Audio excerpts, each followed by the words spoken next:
Hello दोस्तों, Hindi audio book knowledge में आपका स्वागत है। और माइंडसेट बुक के चौथे अध्याय में अगर इससे पहले के 3 अध्याय आपने नहीं सुने तो भी सुन लें, जिनका लिंक आपको नीचे डिस्क्रिप्शन बॉक्स में मिल जाएगा। और यदि आप चैनल पर पहली बार आए हैं तो प्लीज़ चैनल को सब्सक्राइब कर दें और साथ में बने बेल के आइकन को प्रेस कर दें। बिल्कुल फ्री होता है, इसका कोई भी पैसा नहीं लगता। इससे होगा या कि मैं जब भी कोई वीडियो अपलोड करूँगा तो उसकी जानकारी आपको तुरंत मिल जाएगी। तो चलिए दोस्तों, शुरू करते हैं। खेल चैंपियन की मानसिकता, अध्याय 4। खेल में हर व्यक्ति प्रतिभा में यकीन करता है, विशेषज्ञ भी, या खास तौर पर विशेषज्ञ ही। वास्तव में खेल ही वह क्षेत्र है जहां से नैसर्गिक प्रतिभा का विचार आया है। एक ऐसा व्यक्ति जो खिलाड़ी जैसा दिखता है, खिलाड़ी जैसा चलता है और खिलाड़ी होता है, और वह सब बिना किसी कोशिश के। नैसर्गिक प्रतिभा में यह विश्वास इतना ज़्यादा है कि कई स्काउट और कोच तो सिर्फ नैसर्गिक प्रतिभा के धनी खिलाड़ियों की ही तलाश करते हैं, और टीमें उन्हें भारी धनराशि में खरीदने के लिए एक दूसरे से प्रतिस्पर्धा करती हैं। बिली बीन नैसर्गिक प्रतिभा के धनी थे। हर व्यक्ति सहमत था कि वे अगले बेब रूथ हैं, लेकिन बिली बीन में एक चीज की कमी थी, चैंपियन की मानसिकता की। जैसा माइकल लुइस हमें मॉनीबॉल में बताते हैं, बीन हाई स्कूल में बास्केटबॉल टीम के सर्वोच्च स्कोरर थे, फुटबॉल टीम के क्वार्टरबैक थे, बेसबॉल टीम के सर्वश्रेष्ठ हिटर थे, देश की सबसे मुश्किल लीगों में से एक में 500 का बैटिंग स्कोर रखते थे। उनकी नैसर्गिक प्रतिभा बहुत वास्तविक थी, लेकिन जिस पल चीजें गड़बड़ होने लगीं, बिन बहानों की तलाश करने लगे। बात बस यह नहीं थी कि उन्हें असफल होना पसंद नहीं था। बात तो यह थी जैसे उन्हें यही ना पता हो कि असफल कैसे होना है। जब वे बेसबॉल में माइनर लीग से मेजर लीग में पहुंचे तो परिस्थितियां और बिगड़ गईं। हर बार की बैटिंग एक दुस्वप्न बन गई, अपमान का एक और अवसर, और हर बार खराब बैटिंग के बाद वे बिखरते चले गए। जैसा एक स्काउट ने कहा, बिली की राय यह थी कि उन्हें कभी आउट ही नहीं होना चाहिए। जाना पहचाना लगता है। क्या बीन ने सृजनात्मक तरीकों से अपनी समस्याओं को दुरुस्त करने की कोशिश की? नहीं, जाहिर है नहीं, क्योंकि उनकी कहानी निश्चित मानसिकता की कहानी है। नैसर्गिक प्रतिभा होने पर इंसान को कोशिश की जरूरत ही नहीं होनी चाहिए।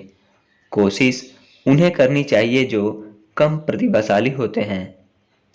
नैसर्गिक प्रतिभा मदद नहीं मांगती है, यह खुद को कमजोर मानने की निशानी होती है। संक्षेप में, नैसर्गिक प्रतिभाशाली व्यक्ति अपनी कमियों का विश्लेषण नहीं करता और उन्हें दूर करने के लिए कोचिंग या अभ्यास का सहारा नहीं लेता है। कमियों का विचार ही डरावना होता है। निश्चित मानसिकता से इतने भरे होने के कारण बिन जाल में फंस गए थे, अपनी भारी प्रतिभा के जाल में। बिन खिलाड़ी निश्चित मानसिकता से कभी नहीं उबर पाए, लेकिन विश्वास नहीं होता कि सफल मेजर लीग के एग्जीक्यूटिव बिन इससे उबर गए। यह कैसे हुआ? माइनर और मेजर लीग में बिन के साथ लेनी डाइक्स्ट्रा नामक एक खिलाड़ी खेलता था। डाइक्स्ट्रा में बिन की शारीरिक प्रतिभा या नैसर्गिक योग्यता का अंश भी नहीं था, लेकिन बिन उन्हें श्रद्धा से देखते थे। जैसा बिन ने बाद में वर्णन किया, वह असफलता के बारे में सोचता तक नहीं था, और मैं इसके ठीक विपरीत था। बिन आगे कहते हैं, मुझे इस बात का एहसास होने लगा कि बेसबॉल खिलाड़ी कैसा होता है, और मैं देख सकता था कि यह मेरे जैसा नहीं होता, यह लेनी जैसा होता है। जब उन्होंने देखा, सुना और इस पर विचार किया तो बिन को समझ आया कि मानसिकता प्रतिभा से ज्यादा महत्वपूर्ण होती है। और इसके बाद जल्दी ही जिस समूह ने स्काउटिंग और प्रबंधन की एक क्रांतिकारी रूप से नई नीति की पहल की, उसके हिस्से के रूप में वे यह विश्वास करने लगे कि रन बनाना बेसबॉल का पूरा मकसद प्रतिभा से ज्यादा प्रक्रिया से ताल्लुक रखता था। इस जानकारी से लैस होकर ओकलैंड एथलेटिक्स के जनरल मैनेजर बीन की टीम ने 2002 में लगातार 103 मैच जीते, डिवीजन चैंपियनशिप जीती और लगातार जीतों के अमेरिकन लीग के रिकॉर्ड को तोड़ने के करीब पहुंच गई। मजे की बात यह थी कि खिलाड़ियों को दिए जाने वाले वेतनमान से टीम बेसबॉल में नीचे से दूसरे स्थान पर थी। वे प्रतिभा को नहीं खरीदते थे, वे तो मानसिकता को खरीदते थे। नैसर्गिक प्रतिभा का विचार। अभी आपको यह दिखती है, अभी नहीं दिखती। शारीरिक उपहार बौद्धिक उपहार जैसा नहीं होता। यह दिखता है। आकार, बनावट, फुर्ती, ये सभी चीजें दिखाई देती हैं। अभ्यास और प्रशिक्षण भी दिखाई देते हैं और इनसे उत्पन्न होने वाले परिणाम भी दिखाई देते हैं। आप सोचेंगे कि इससे नैसर्गिक प्रतिभा की भ्रांति दूर हो जाएगी। आप 5 फुट 3 इंच के मग्सी बोग्स को NBA बास्केटबॉल खेलते देख सकते हैं और डग फ्लूटी को भी, जो न्यू इंग्लैंड पैट्रियोट्स तथा सैन डिएगो चार्जर्स की तरफ से खेलने वाले छोटे क्वार्टरबैक थे। आप एक हाथ वाले बेसबॉल खिलाड़ी प्रीट ग्रे को देख सकते हैं, जिन्होंने मेजर लीग तक जगह बनाई। आप सारे समय के महानतम गोल्फ खिलाड़ियों में से एक बेन होगन को देख सकते हैं, जिनमें लालित्य का पूर्ण अभाव था। आप महान धावक ग्लेन कनिंघम को देख सकते हैं, जो बुरी तरह जल गए थे और जिनके पैर तबाह हो गए थे। लैरी बर्ड और फुर्ती का उनका अभाव। आप छोटे या लालित्य रहित या अपाहिज लोगों को भी देख सकते हैं, जो इसमें कामयाब हुए और उन ईश्वर सदृश व्यक्तियों को भी जो कामयाब नहीं हो पाए। क्या इससे लोगों को कुछ नहीं सीखना चाहिए? नैसर्गिक प्रतिभा को पहचानने के लिए बॉक्सिंग विशेषज्ञ शारीरिक पैमानों पर भरोसा करते थे, जिन्हें टेप की कहानियां कहा जाता है। इनमें मुक्केबाज के मुक्के, पहुंच, सीने का फुलाव और वजन के पैमाने शामिल थे। मोहम्मद अली इन पैमानों पर नाकाम रहे। उनमें नैसर्गिक प्रतिभा नहीं थी। उनमें बेहतरीन गति थी, लेकिन उनका शरीर बेहतरीन मुक्केबाज जैसा नहीं था। उनमें शक्ति नहीं थी और उनके पास शास्त्रीय पैंतरे नहीं थे। वास्तव में वे गलत तरीके से बॉक्सिंग करते थे। वे अपनी बाह और कोहनियों से मुक्कों को नहीं रोकते थे। वे किसी नौसिखिए की तरह लगातार मुक्के बरसाते थे। वे अपने जबड़े को खुला रखते थे।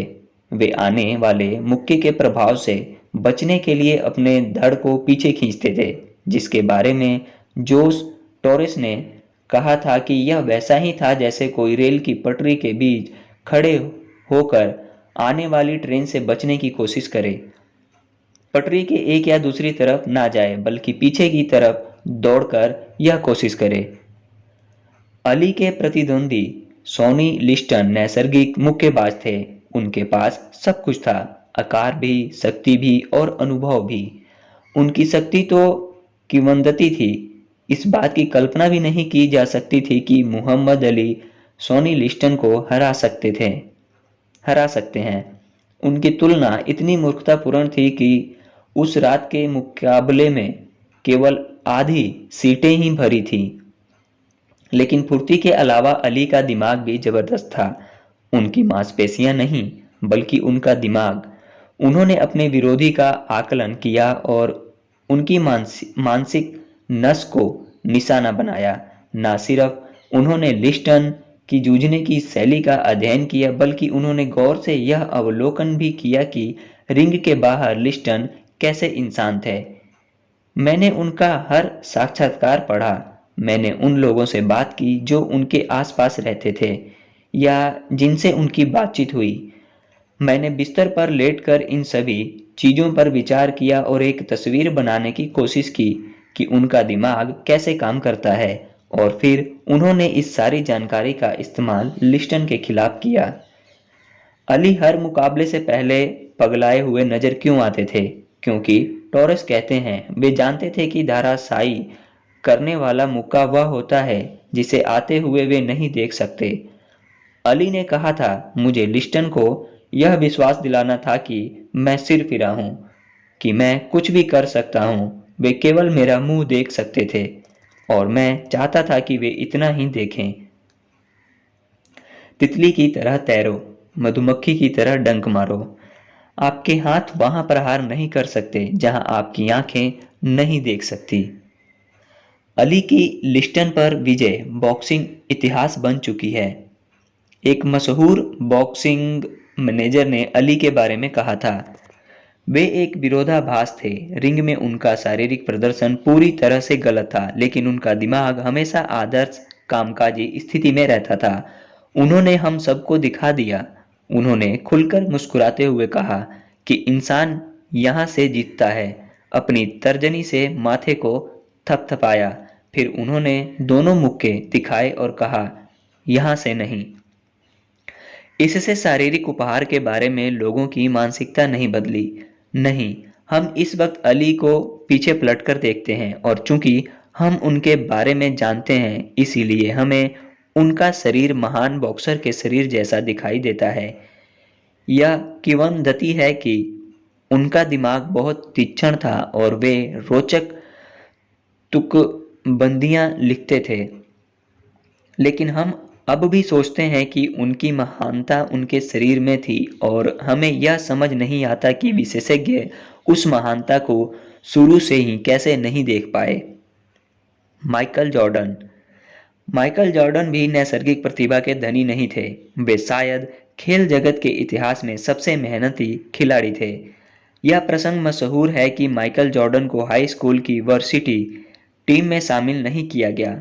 हम उस कोच पर हंसते हैं जिसने उन्हें शामिल नहीं किया था।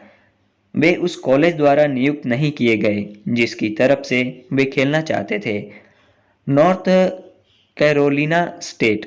देखिए, क्या वे मूर्ख नहीं थे? उन्हें पहली दो एनबीए टीमों ने शामिल नहीं किया जो उन्हें चुन सकती थी। बकवास।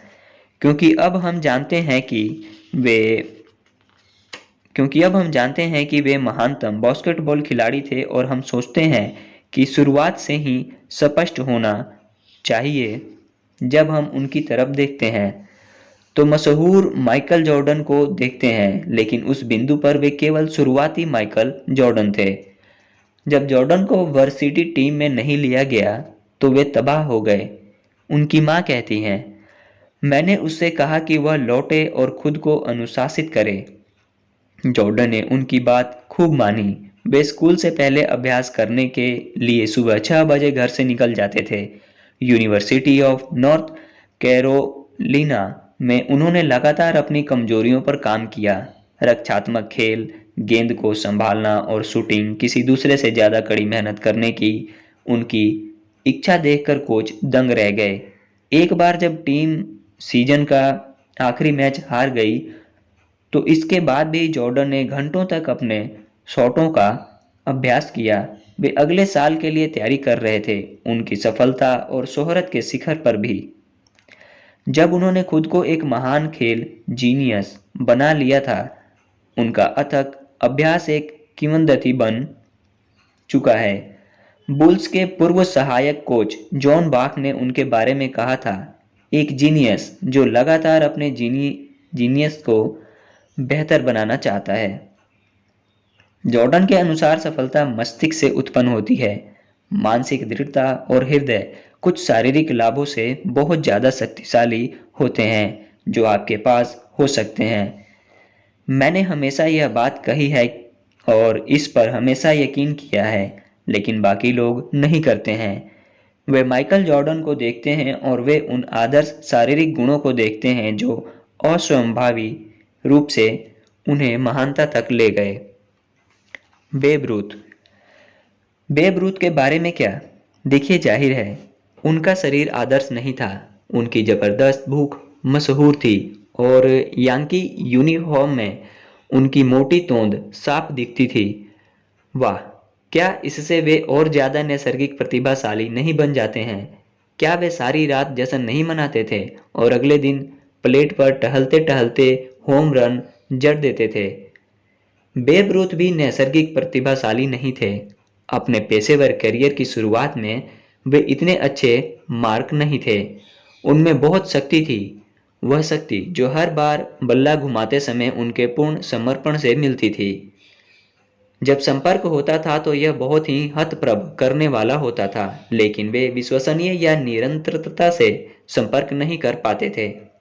यह सच है कि वे बहुत सारी शराब और ढेर सारा भोजन चट कर सकते थे। भारी भरकम भोजन के बाद वे मिठाई में एक या ज्यादा टुकड़े खा सकते थे, लेकिन जरूरत पड़ने पर वे खुद को अनुशासित भी कर सकते थे। ऑफ सीजन में कई जाड़ों में उन्होंने ज्यादा फिट होने के लिए जिम में व्यायाम किया। वास्तव में 1925 के सीजन के बाद जब ऐसा लग रहा था कि उनका समय चला गया है, तो उन्होंने सचमुच सही आकार में आने के लिए खुद को समर्पित कर दिया, और यह कारगर भी हुआ। 1926 से 1931 तक उन्होंने .354 बैटिंग की, हर साल औसतन 50 होम रन बनाए, कुल मिलाकर 155 रन। उनके जीवनीकार रॉबर्ट क्रीमर कहते हैं, बेब ने निरंतर प्रहारों का सबसे शानदार प्रदर्शन किया जो बेसबॉल में कभी देखा गया था। 1925 की राख से बेब रूथ किसी रॉकेट की तरह ऊपर उठे, अनुशासन की बदौलत। उन्हें अभ्यास से प्रेम था। वास्तव में जब वे बोस्टन रेड सॉक्स में शामिल हुए तो वरिष्ठ खिलाड़ी इस बात से चिढ़ते थे कि वे हर दिन बैटिंग का अभ्यास करना चाहते थे। वे सिर्फ नौसिखिए ही नहीं थे, वे नौसिखिए पिचर थे। वे बल्लेबाजी का अभ्यास क्यों कर रहे थे? एक बार उनके बाद के करियर में उन्हें अनुशासित किया गया और एक मैच की पाबंदी लगा दी गई। यह एक चीज थी, लेकिन उन्होंने बेब रूथ को अभ्यास भी नहीं करने दिया और इससे सचमुच चोट पहुंची। टाई कॉब का दावा था कि पिचर बनने से रूथ को अपनी मारक क्षमता को तराशने में मदद मिली। पिचर बनने से उनकी बल्लेबाजी में मदद क्यों मिली? वे प्लेट पर प्रयोग कर सकते थे। कॉब ने कहा, अगर कोई पिचर आउट हो जाता है या बल्लेबाजी में बुरा साबित होता है तो किसी को भी ज्यादा परवाह नहीं होती।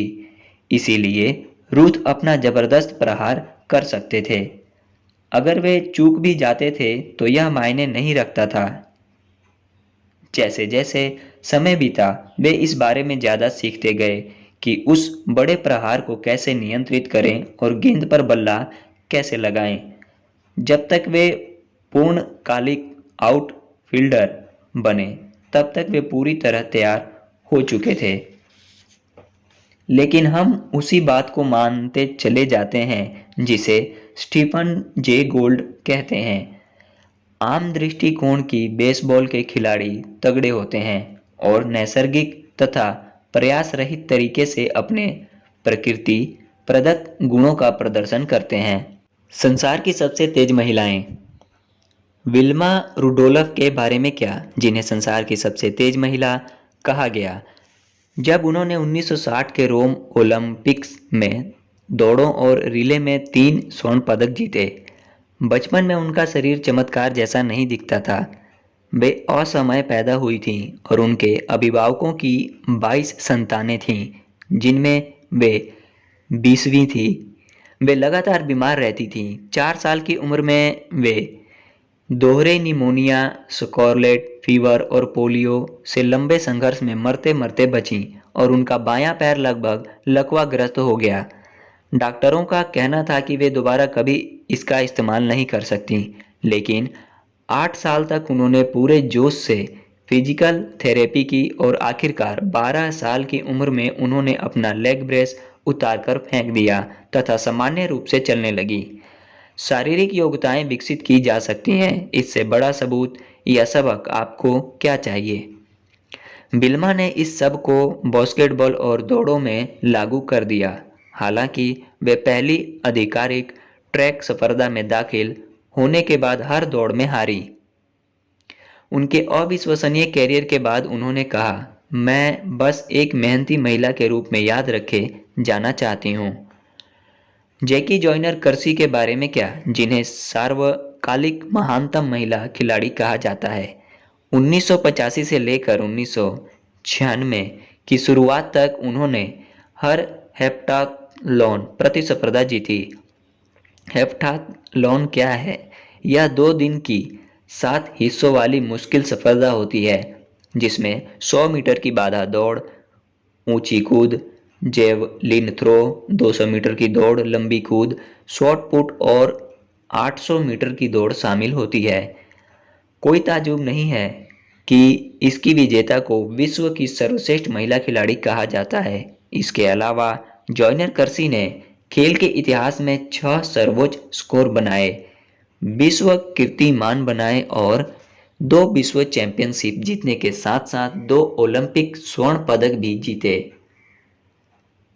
6 अगर हम दूसरी स्पर्धाओं के पदकों को भी गिने, क्या वे नैसर्गिक रूप से प्रतिभाशाली थीं? उनमें हुनर तो था, लेकिन जब उन्होंने दौड़ना शुरू किया तो वे काफी समय तक आखिरी स्थान पर ही आती थीं।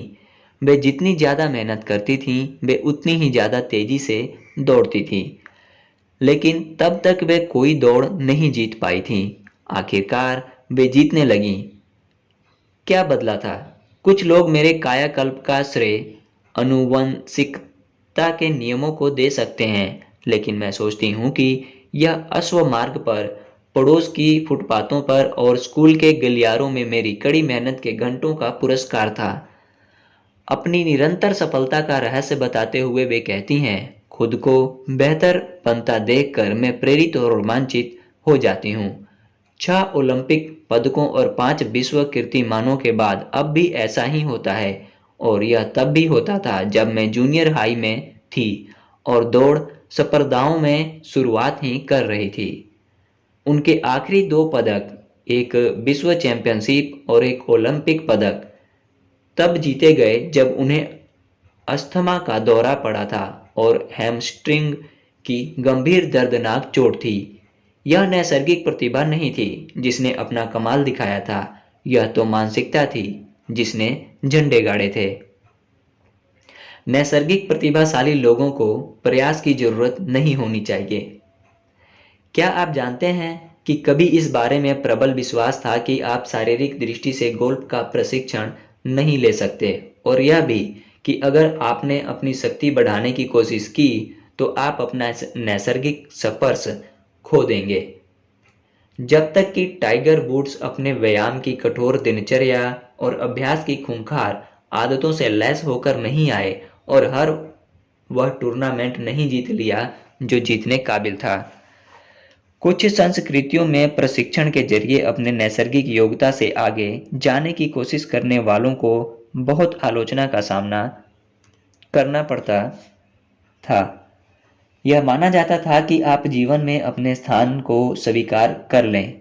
ये संस्कृतियां मौरी बिल्स से नफरत करती।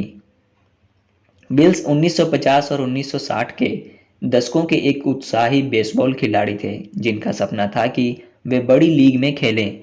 उनकी समस्या यह थी कि उनकी प्रहार क्षमता पर्याप्त अच्छी नहीं थी, इसीलिए जब डॉजर्स ने उन्हें अपनी टीम में लिया तो उन्होंने इस खिलाड़ी को माइनर लीग में भेज दिया। उन्होंने अपने मित्रों के सामने यह ऐलान किया, 2 साल बाद मैं ब्रुकलिन में जैकी रॉबिन्सन के साथ खेलने जा रहा हूं। उनकी बात गलत निकली। उनकी आशावादी भविष्यवाणी और मेहनत भरे दैनिक अभ्यास के बावजूद वे 8.5 साल तक माइनर लीग में ही अटके रहे। 7.5 साल बाद टीम मैनेजर ने बल्लेबाजी का एक सुझाव देते हुए बिल्स से कहा, तुम 7.5 साल से बुरे फॉर्म में हो, इसीलिए तुम्हारे पास खोने के लिए कुछ नहीं है। इसके कुछ ही समय बाद जब डॉजर के शॉर्ट स्टॉप के अंगूठे में चोट आ गई तो बिल्स को बुलाया गया। उन्हें मौका मिल गया। उनकी बल्लेबाजी अब भी पर्याप्त अच्छी नहीं थी। वे हार मानने को तैयार नहीं थे, इसीलिए वे मदद के लिए पहले बेस वाले कोच के पास गए। उन्होंने बिल्स के नियमित अभ्यास के अलावा कई घंटों तक एक दिन अलग से मेहनत की। अब लगनशील बिल्स छोड़ने को तैयार थे, लेकिन पहले बेस के कोच ने उन्हें छोड़ने नहीं दिया। अब जब व्यू जगह पर आ गए थे तो बिल्स को अपनी मानसिकता पर काम करने की जरूरत थी। वे प्रहार करने लगे और तेज गति की बदौलत बेस चुराने लगे। उन्होंने विरोधी पिचर और कैचरों के थ्रो का अध्ययन किया और बेस चुराने के सर्वश्रेष्ठ पल का अनुमान लगाया। उन्होंने अकस्मात शक्तिशाली शुरुआत और प्रभावी स्लाइड विकसित की। उनके चुराने से पिचरों का ध्यान भंग होने लगा, कैचर उलझन में पड़ने लगे और प्रशंसक रोमांचित हो गए। बिल्स ने आगे चलकर बेस चुराने का टाई कॉब्स का रिकॉर्ड तोड़ा, जो 47 वर्षों से अक्षुण्ण था। उस सीजन में उन्हें नेशनल लीग का सबसे मूल्यवान खिलाड़ी चुना गया। खेल आईक्यू। आप सोचेंगे कि खेल जगत को अभ्यास और सुधार के आपसी संबंध को देख लेना चाहिए और मानसिकता तथा प्रदर्शन के आपसी संबंध को भी। आप सोचेंगे कि इसे निहित शारीरिक प्रतिभा का बखान छोड़ देना चाहिए, लेकिन लगता है जैसे वे देखना ही नहीं चाहते हैं। शायद इसीलिए, जैसा मैल्कम ग्लैडवेल का सुझाव है, लोग नैसर्गिक लाभ को अर्जित योग्यता से ज्यादा मूल्यवान मानते हैं। हालांकि हमारी संस्कृति में व्यक्तिगत प्रयास और स्व सुधार के बारे में बातें तो बहुत होती हैं, लेकिन गहराई में हम नैसर्गिक प्रतिभा के मुरीद होते हैं। हम अपने चैंपियनों और आदर्शों को सुपर हीरो मानना पसंद करते हैं, जो हमसे अलग पैदा हुए थे। हम उनके बारे में यह सोचना पसंद नहीं करते कि वे साधारण लोग थे जिन्होंने खुद को असाधारण बनाया। क्यों नहीं, मेरे लिए यह बेहद आश्चर्यजनक है। जब विशेषज्ञ मानसिकता की भूमिका को पहचान लेते हैं, तब भी वे इस बात पर जोर देते रहते हैं कि असली प्रतिभा नैसर्गिक होती है। इसका जबरदस्त एहसास मुझे सचमुच तब हुआ जब मैंने मार्शल फॉक का एक लेख पढ़ा, जो सेंट लुइस रैम्पर्स फुटबॉल टीम के महान रनिंग बैक थे। फॉक 4 लगातार सीजनों में यॉर्ड तक जाने और पाने का सम्मिलित 2000 का आंकड़ा छूने वाले पहले खिलाड़ी बने। यह लेख 2002 के सुपर बाउल की पूर्व संध्या को लिखा गया था और इसमें फॉक की यह जानने की असाधारण योग्यता पर बात की गई थी कि मैदान में हर खिलाड़ी कहाँ है। भले ही 22 लोग दौड़ रहे हों, गिर रहे हों और गहमा-गहमी का माहौल हो, वे सिर्फ यही नहीं जानते कि सारे खिलाड़ी कहाँ हैं, बल्कि वे यह भी जानते हैं कि वे क्या कर रहे हैं और यह भी कि वे क्या करने वाले हैं। उनकी टीम के साथियों के अनुसार वे कभी गलत नहीं होते। अविश्वसनीय, वे ऐसा कैसे कर लेते हैं? जैसा फॉक बताते हैं, उन्होंने बरसों तक फुटबॉल देखी। हाई स्कूल में प्रो फुटबॉल देखने के लिए उन्होंने बॉल पार्क वेंडर का काम भी किया, जिससे वे नफरत करते थे। जब वे देखते थे तो वे हमेशा पूछते रहते थे, क्यों? वे यह दाव क्यों चल रहे हैं? वे इस तरह हमला क्यों कर रहे हैं? वे यह क्यों कर रहे हैं? वे वह क्यों कर रहे हैं? फॉक कहते हैं, इस प्रश्न ने बुनियादी तौर पर मुझे ज्यादा गहराई से फुटबॉल में संलग्न कर दिया।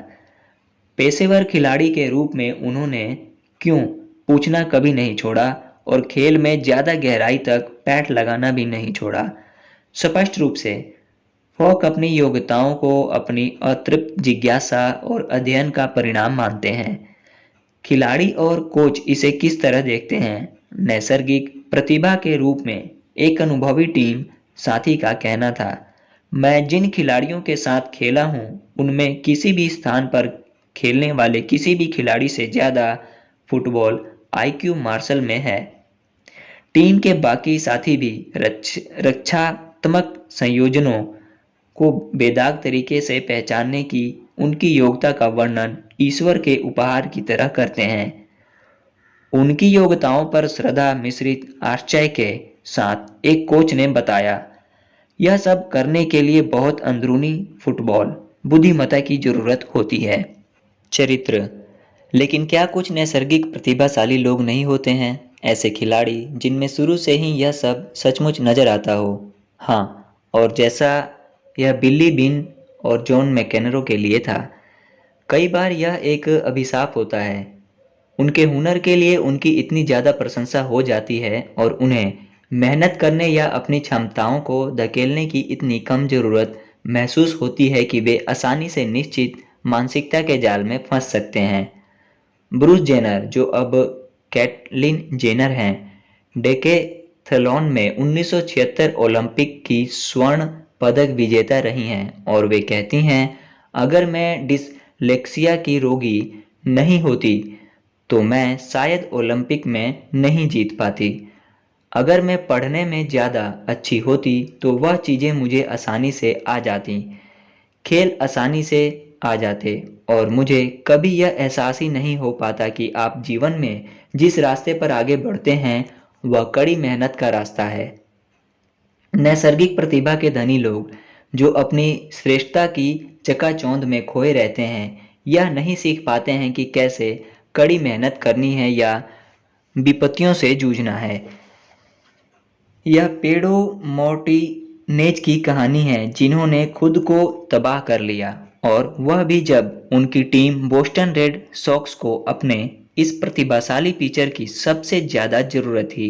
लेकिन असली कहानी ज़्यादा बड़ी है और चरित्र के बारे में है। द न्यूयॉर्क टाइम्स और द बोस्टन ग्लोब के खेल पत्रकारों का एक समूह बोस्टन जाने वाली डेल्टा शटल में बैठे थे। मैं भी वहीं थी। वे 2003 की अमेरिकन लीग प्लेऑफ सीरीज का तीसरा मैच देखने जा रहे थे, जो न्यूयॉर्क यांकीज और बोस्टन रेड सॉक्स के बीच होने वाला था। वे चरित्र पर बात कर रहे थे और सभी इस बात पर सहमत थे। बोस्टन के पत्रकार अनिच्छा से मानते थे कि यांकीज की टीम में चरित्र था। दूसरी बातों के अलावा उन्होंने यह भी जिक्र किया कि 2 साल पहले यांकीज ने न्यूयॉर्क के लिए क्या किया था। अक्टूबर 2001 चल रहा था और न्यूयॉर्क के लोगों के दिलो दिमाग पर 9/11 के हादसे का जख्म अभी ताज़ा था। मैं भी वहाँ थी और हम सभी तबाह थे। हमें थोड़ी आशा की ज़रूरत थी। शहर को ज़रूरत थी कि यांकीज वर्ल्ड सीरीज में कमाल दिखाएं, लेकिन यांकीज के खिलाड़ी भी उसी तबाही से गुजर रहे थे और वे भी घायल तथा थके हुए थे। ऐसा नज़र आ रहा था कि उनके पास कुछ भी नहीं बचा था। मैं नहीं जानती कि उन्होंने यह जज्बा कहाँ से पाया, लेकिन वे अपने दिल की गहराई में गए और उन्होंने एक के बाद एक टीमों को परास्त करना शुरू किया।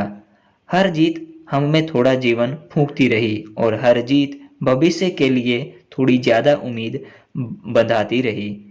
हमारी आवश्यकता का ईंधन पाकर वे अमेरिकन लीग ईस्ट चैंप्स बने, फिर द अमेरिकन लीग के चैंपियन बने और फिर वे वर्ल्ड सीरीज में पहुंच गए, जहां उन्होंने बहुत साहसिक करतब दिखाए और इसे लगभग जीत लिया। हर व्यक्ति यांकीज से नफरत करता है। यह वह टीम है जिसके खिलाफ पूरा देश है। मैं भी यांकीज से नफरत करते हुए बड़ी हुई थी, लेकिन इसके बाद मैं उनसे प्रेम करने लगी। खेल पत्रकारों का चरित्र से यही आशय था। खेल पत्रकारों ने कहा था, चरित्र जब यह दिखाई देता है तो आप इसे पहचान जाते हैं।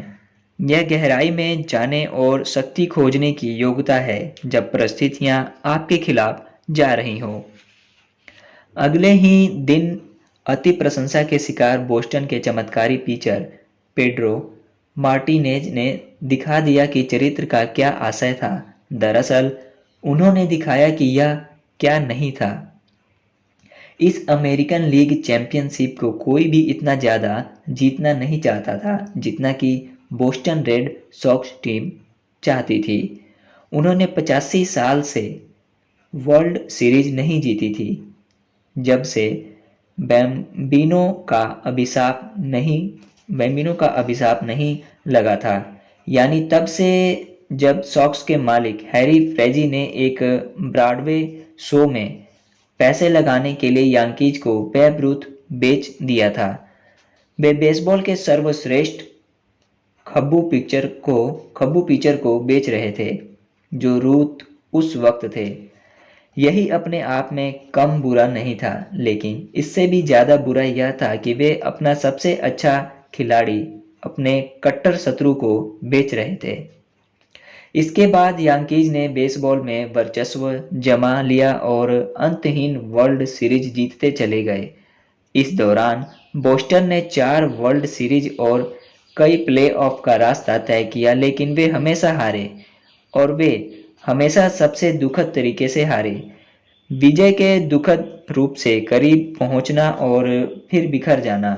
यहाँ आखिरकार इस अभिशाप को तोड़ने का एक और मौका था, जहां वे अपने कट्टर शत्रु को भी हरा सकते थे। अगर वे जीत जाते तो वे वर्ल्ड सीरीज की यात्रा करते और यांकीज घर बैठे रहते। पेड्रो मार्टिनेज उनकी आशा की किरण थे।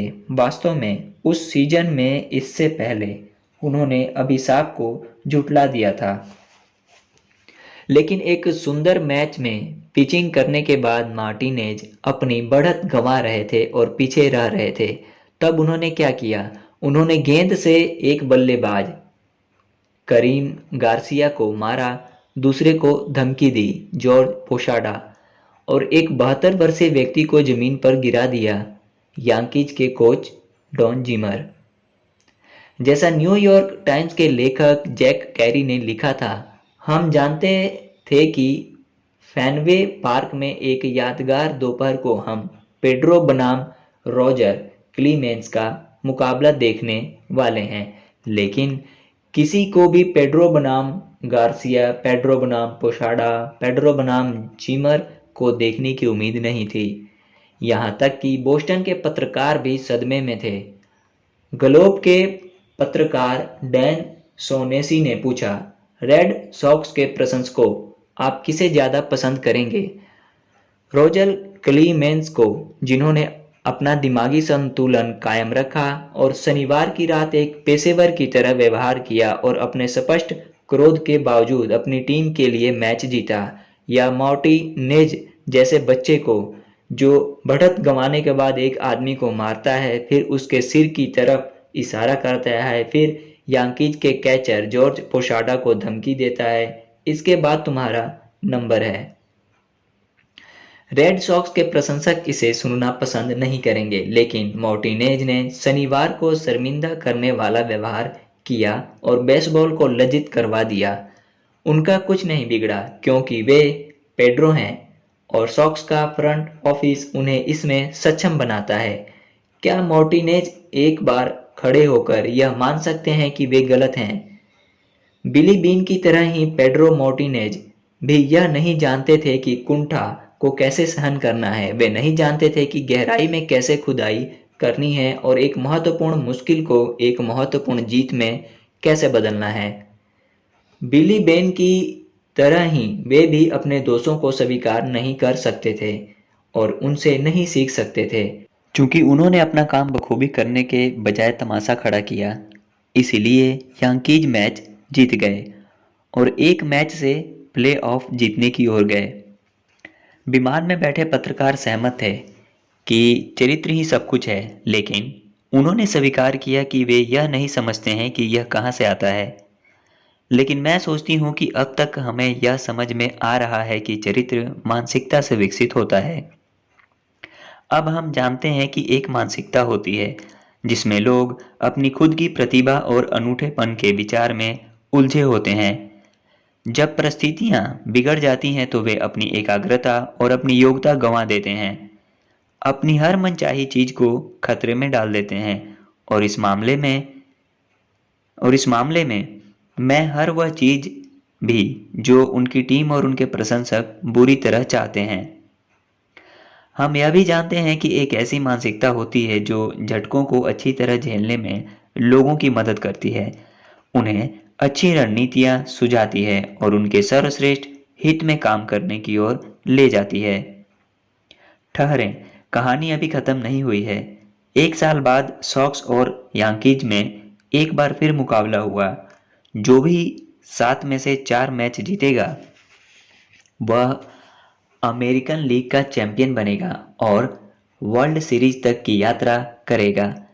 यांकीज ने पहले 3 मैच जीत लिए और बोस्टन का अपमानजनक साप एक बार फिर सक्रिय होता नजर आ रहा था। लेकिन उस साल बोस्टन ने अपने सितारों को आगाह कर दिया था। उन्होंने एक की अदला बदली की और दूसरे की अदला बदली करने की कोशिश की, जो कोई भी उस खिलाड़ी को नहीं चाहता था, और यह संदेश भेजा, यह सितारों का समूह नहीं बल्कि एक टीम है। हम एक दूसरे की खातिर कड़ी मेहनत करते हैं। 4 मैच बाद Boston Red Sox American league champion बन गई थी और फिर विश्व चैंपियन भी। 1904 के बाद पहली बार बोस्टन ने यांकीज को किसी चैंपियनशिप सीरीज में हराया था, जिससे दो चीजें स्पष्ट हुई। पहली यह कि अभिशाप खत्म हो गया था और दूसरी यह कि चरित्र सीखा जा सकता है। चरित्र के बारे में और भी आइए पिट सैम्प्रास और विकासवादी मानसिकता के साथ इसे शिखर से लेते हैं। सन 2000 में सैम्प्रास विंबलडन में अपनी 13वीं ग्रैंड स्लैम टेनिस विजय की कोशिश कर रहे थे। अगर वे जीत जाएंगे तो वे शीर्ष टूर्नामेंटों में 12 जीतों का रॉय इमर्सन का कीर्तिमान तोड़ देंगे। हालांकि सैम्प्रास फाइनल तक पहुंचने में कामयाब हो गए थे, लेकिन वे उस टूर्नामेंट में ज़्यादा अच्छा नहीं खेले थे और वे युवा शक्तिशाली पैट्रिक रैप्टर के खिलाफ अपनी संभावनाओं को लेकर आशावादी नहीं थे। सैम्प्रास पहला सेट हार गए और दूसरा सेट हारने की कगार पर थे। वे टाई ब्रेकर में 4-1 से पीछे थे। उन्होंने यहाँ तक कहा, मुझे सचमुच महसूस हुआ कि मैच फिसल कर दूर जा रहा है। मैकेनरो क्या करते, पेड्रो मार्टिनेज क्या करते, सैम्प्रास ने क्या किया? जैसा विलियम रोडेन ने कहा है, उन्होंने संदर्भ की तलाश की जो उन्हें सफलता तक ले जा सके।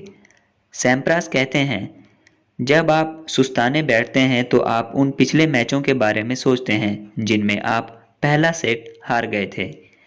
आपने वापसी की थी और अगले 3 सेट जीत लिए थे। अब भी समय है, आप इससे उबरने के लिए अपने पिछले अनुभवों को याद करते हैं। अचानक सैम्प्रास ने 5 पॉइंट लगातार जीत लिए, फिर 2 और। उन्होंने दूसरा सेट जीत लिया और वे जिंदा थे। रोडेन कहते हैं, उस रात सैम्प्रास ने नायक के सारे गुणों का प्रदर्शन किया। पहले सेट में पराजय, पूर्ण पराजय के करीब की असुरक्षा, फिर वापसी और अंत में विजय। जैकी जॉयनर कर्सी ने अपनी आखिरी विश्व चैंपियनशिप में अस्थमा के दौरे के दौरान खुद से बात की थी। वे 800 मीटर की दौड़ में थी, जो हेप्टाथलॉन की आखिरी स्पर्धा थी। जब उन्हें महसूस हुआ कि अस्थमा का दौरा पड़ने वाला है, उन्होंने खुद से कहा, बस अपने हाथ हिलाती रहो, यह उतना बुरा नहीं है, इसलिए चलती रहो, तुम यह कर सकती हो, तुम्हें पूरा दौरा नहीं पड़ेगा, तुम्हारे पास पर्याप्त हवा है, तुमने यह चीज जीत ली है। जैकी, बस इस आखिरी 200 मीटर में उतनी तेज दौड़ो जितना तुम दौड़ सकती हो। उन्होंने विजय की राह पर आखिरी कदम तक खुद को निर्देश दिए। मुझे कहना होगा कि यह मेरी सबसे बड़ी जीत है। प्रतिस्पर्धा और उन उतार चढ़ावों को देखते हुए जिनसे मैं गुजर रही थी, अगर मैं सचमुच इसे चाहूं तो मैं इसे कर सकती थी। उनके आखिरी ओलंपिक्स में वह चीज हो गई जिसका डर था। एक गंभीर हैमस्ट्रिंग चोट ने उन्हें हेप्टाथलॉन छोड़ने के लिए विवश कर दिया। वे तबाह हो चुकी थीं। वे अब अपनी सबसे प्रिय स्पर्धा में प्रतिद्वंदी नहीं रह गई थीं। लेकिन क्या वे कुछ दिनों बाद लंबी कूद में प्रतिद्वंदी बन सकती हैं? उनकी पहली 5 लंबी कूदों ने कहा नहीं। वे पदक के सतर के आसपास भी नहीं थीं।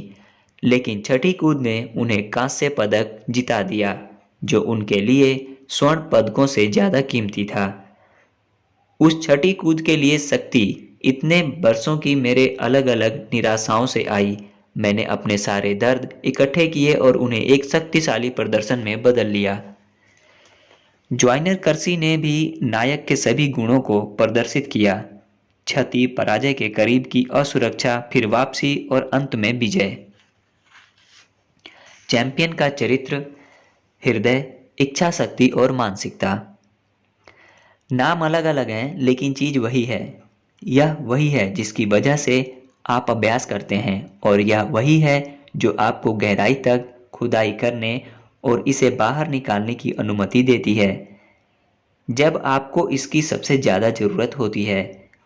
याद है, मैकेनरो ने हमें वे सारी चीज़ें बताई थीं जो गलत हुई थीं, जिनकी वजह से वह मैच हारे थे जो वे हारे थे। उस वक्त मौसम सर्द था और इस वक्त मौसम गर्म था। उस वक्त वे ईर्ष्यालु थे और इस वक्त वे विचलित थे और बहुत बार उनका ध्यान भटक गया था। लेकिन जैसा बिली जीन किंग हमें बताती हैं, चैंपियन की निशानी तब भी जीतने की योग्यता है जब परिस्थितियां पूरी तरह सही ना हो। जब आप अच्छा नहीं खेल रहे हों और आपकी भावनाएं सही नहीं हों। देखें कि उन्होंने चैंपियन होने का मतलब कैसे सीखा।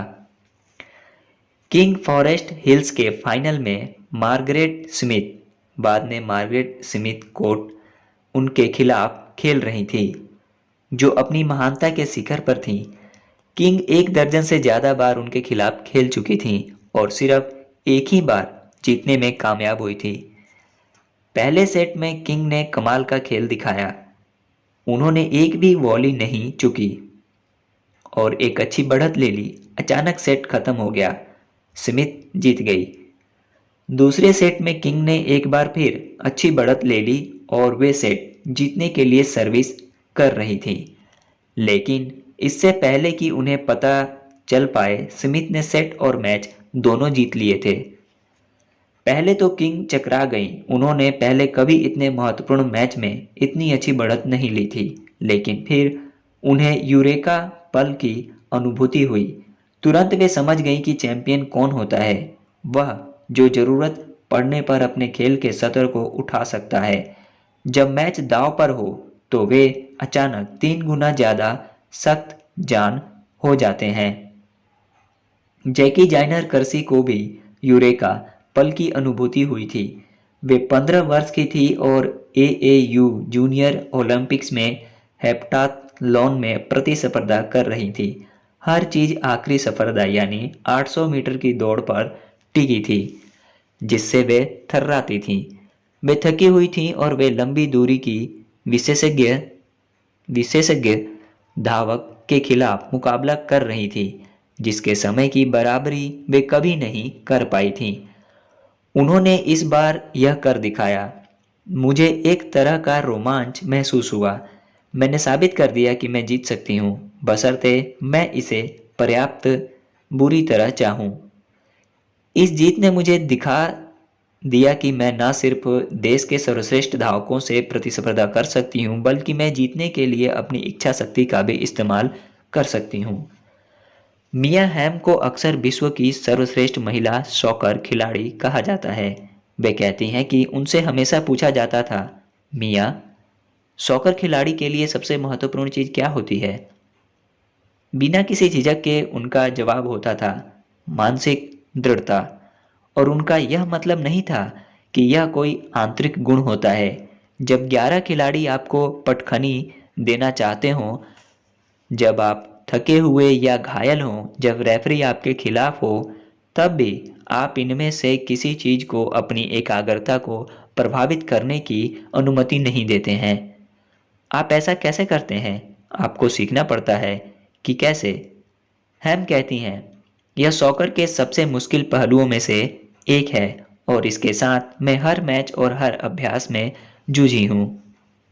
वैसे क्या हैम सोचती हैं कि वे संसार की महानतम खिलाड़ी हैं? नहीं। और इस कारण उन्होंने कहा, किसी दिन मैं हो भी सकती हूँ। किसी दिन मैं हो भी सकती हूँ। खेल जगत में हमेशा करो या मरो वाली स्थितियां रहती हैं जब किसी खिलाड़ी को कमाल दिखाना होता है, वरना सब कुछ खत्म हो जाता है। मशहूर गोल्फ खिलाड़ी जैक निकलॉस पीजीए टूर में अपने लंबे पेशेवर करियर में कई बार ऐसी स्थितियां में रहे थे जहां टूर्नामेंट उनके अचूक शॉट लेने पर निर्भर करता था। अगर आपको अंदाजा लगाना हो कि वे इनमें से कितने शॉट चुके, तो जवाब है एक। एक। यही चैंपियनशिप मानसिकता है। इसी के सहारे वे लोग मैच जीतते हैं जो अपने विरोधियों जितने प्रतिभाशाली नहीं होते। मशहूर बास्केटबॉल कोच जॉन वुडन मेरी एक प्रिय कहानी बताते हैं। जॉन वुडन मेरी एक प्रिय कहानी बताते हैं। एक बार जब वुडन हाई स्कूल के कोच थे, तब एक खिलाड़ी इस बात पर दुखी था कि उसे बड़े मैचों में शामिल नहीं किया जाता। उस खिलाड़ी एडी पावेल सकी ने वुडन से एक मौका देने का अनुरोध किया और वुडन पिघल गए। उन्होंने कहा, ठीक है एडी, मैं तुम्हें एक मौका दूंगा।